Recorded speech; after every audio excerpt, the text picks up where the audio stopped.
朋友们，你一定做过梦吧？那你在梦中有没有过这样的体验？就是你在做梦的时候呢，能清楚地知道自己在做梦，然后呢，你还能以非常清晰的觉知来继续体验梦境。这种梦我们一般叫它清明梦。那你有没有想过，我们的现实可能就是一个非常稳固的梦境呢？也就是说，它是梦幻泡影，真实的你是那个本自具足、本身无限的你，是那个本源。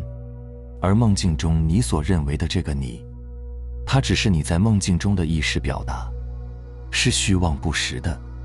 这就好像你躺在床上做梦，你梦到了自己变成了一只蝴蝶，然后你以蝴蝶的视角在梦里玩耍。床上的这个你是真实的，而梦境里的这个蝴蝶呢，是虚妄的。这个蝴蝶的意识觉知只是真实的你的一个分身和表达，它并不真实。那么对应到我们的现实人生，就是现实人生的一切，你我他，万事万物，每时每刻都在生灭。我们说缘来缘去，缘聚缘散，一刻都不曾停留，如露亦如电，应作如是观，就是这个意思。以前我一直想不明白，为什么在梦中明明看到了很多不可思议的场景，却还是认为它是合理真实的呢？直到我在观音子上找到了答案。观音子呢，就是老子出函谷关时拦下老子的那位官令尹喜。观音子说：是之人，以我思亦彼思，彼思亦我思，分人我者。殊不知梦中之人，以我思亦彼思，彼思亦我思，孰为我，孰为人？意思是说，这世间的人呢，总觉得自己想的和别人想的不一样，别人想的与自我又不同，就以此呢来区分自我与他人，但是却没有想过，在梦中，自己所想的与他人所想的也不一样，别人想的也不同于自己，但这个梦却又只是你的大脑意识所化。那谁才是真的我？谁又是他人呢？所以人的感知是有局限性的。不知道大家看过《盗梦空间》这部电影没有？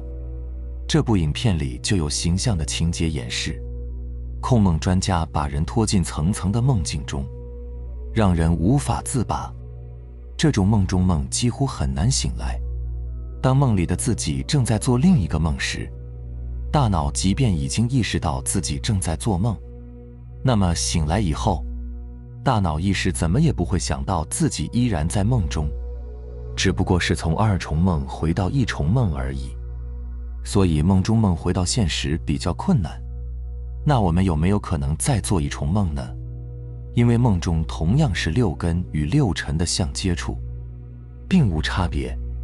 我们该如何绝对地证明自己此刻不在梦中呢？观音子接着又说：是之人，以我痛亦彼痛，彼痛亦我痛，分人我者。殊不知梦中人以我痛亦彼痛，彼痛亦我痛，孰为我，孰为人？爪发不痛，手足不思，亦我也，岂可以思痛亦之？什么意思？就是说这世间的人呢，总认为自我的疼痛与别人的不一样，由此区分自我与他人，但却没有想过，在梦中自己的疼痛也不同于别人的痛。你看到别人痛，自己也感受不到，那谁是真的我？谁又是别人？你看，指甲和头发都没有痛感，而手和脚也不能思考，但是他们都同属于自我，那又怎么能够用思想与疼痛来区别真我呢？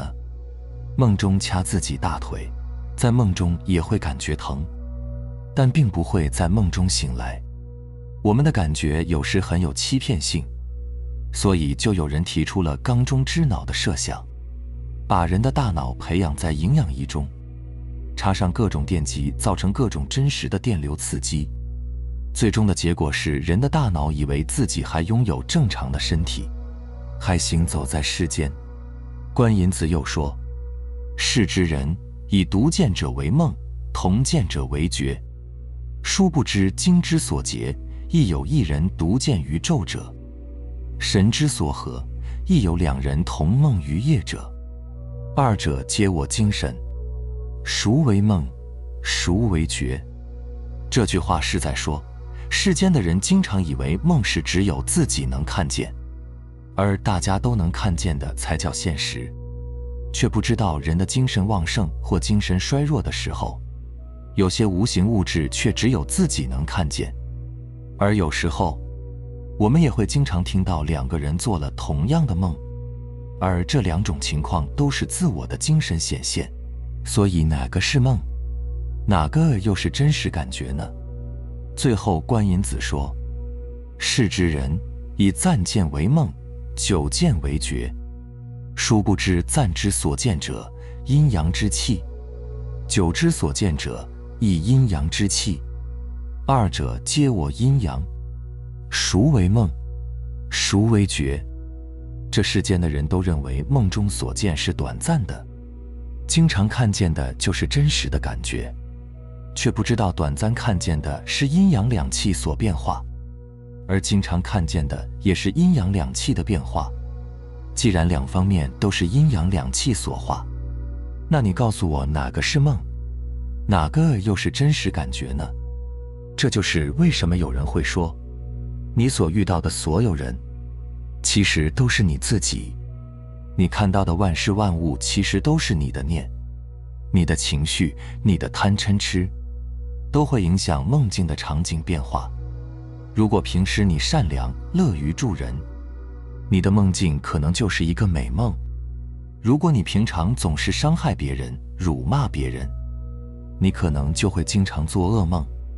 而且，当你做完一个美梦，醒来后翻个身又做了一个噩梦，那么做美梦中的你不知道后来有个做噩梦的你，而在噩梦中的你呢，也无法回忆上一次美梦的场景，是因为梦醒后有个清醒的你把它们链接起来了。在清醒的你看来，它们都只是梦而已。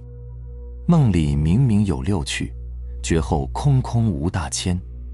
梦里明明什么都有，包括宇宙万物、六道众生，都看得一清二楚，真真切切。我们所认为都是真实的东西，醒来以后，发现都是假的。我们在现实生活中所经历的一切，也是一场梦中梦。你也觉得很真实，明明真真切切的都能触碰到，怎么可能是假的呢？所以说，凡夫众生就迷在了虚妄的相上，不识万物的本质，心随境转而自迷于此，忘记了自己的本来身份。在清醒的情况下，你一定不会去执着你的梦境中的场景，不管是美梦还是噩梦，因为清醒的你深知它们都是虚幻的，它们在你眼里是平等的。虽然它们发生了，你却不会执着，因为站在心的角度，这些梦境都只是心显化出来的幻象，你还去执着什么呢？烦恼和痛苦都是自己向外找来的，外面的一切东西本不是烦恼，是我们的心决定了外在的一切能让我们烦恼或不烦恼。心才是一切的根源本因，当我们不识得自己的清净本心，就会迷在外面的虚妄相上，一心去妄想妄求，一心执着抓取不放，才会滋生无明的烦恼和痛苦。也就是说，如果我们以清明梦的视角来体验人生，自然就能摆脱一切烦恼痛苦。你知道自己活在梦里，你在梦里有了我的概念，有了在我上的各种意识分别，然后你以我的角度在这个梦境里体验，去体验情感游戏、财富游戏、健康游戏，去体验各种创造。因为对于梦境的处理和觉知，因为你知道你在做梦，所以你对这个梦境中的所有体验呢，会自然而然地变成观察者视角。什么是观察者视角？就是你明白你生命中当下体验到的一切，都是内心的投射，没有一样是真实的。梦境中的这个你和万事万物，都是那个本源的分身和表达。而你作为观察者视角来观察的时候，你与你之外的所有人事物互动，便创造了你自己非常独特的梦境体验。那我们为什么会入梦呢？其实这个问题是不需要去问的。当我们去问的时候，就会陷入头脑的圈子。当然，虽然说不需要问，但还是要讲一下为什么入梦。不过这只是方便说，并不真实。我们为什么入梦呢？佛家说，一切众生从无始劫以来，无明妄动，因而在三界六道轮转。也就是说，这个一念妄动，无明的这样一念是一个起点。我们可以理解成，你为了理解和体验自己的无限，然后入梦了。在入梦的时候，你封印了自己所有的力量，所有的智慧。如果你本身是无限神通的，那么这个梦境就变得没有意思。所以你在梦境的时候完全遗忘了你所有的能力，所有的智慧。通过体验一层层解锁，最后获得完全的理解。这就是游戏存在的意义。当你在清明梦的视角观察人生，你知道你就是这场梦境的主角。你唯一需要做的就是扮演好你的角色，做个负责的演员。什么是负责的演员？简单来说，就是演好剧本，演好戏，拿到什么剧本演好就可以了。完全的交托和臣服，让梦境中的这颗心和真我链接，让自己从无时无刻的控制和恐惧里，来到无时无刻的响应里，响应内心的指引，响应本源的声音。这就是你需要做的。内心的声音就是剧本，你只需要响应剧本就可以了。它投射到外在这个像就是布景。无论来了什么样的演员与你搭戏，有什么样的经历出现在你的生命里，他们都是奇迹。你不会批评，不会否定，这就是我们说的做好演员的角色。这个本源的声音是什么样的呢？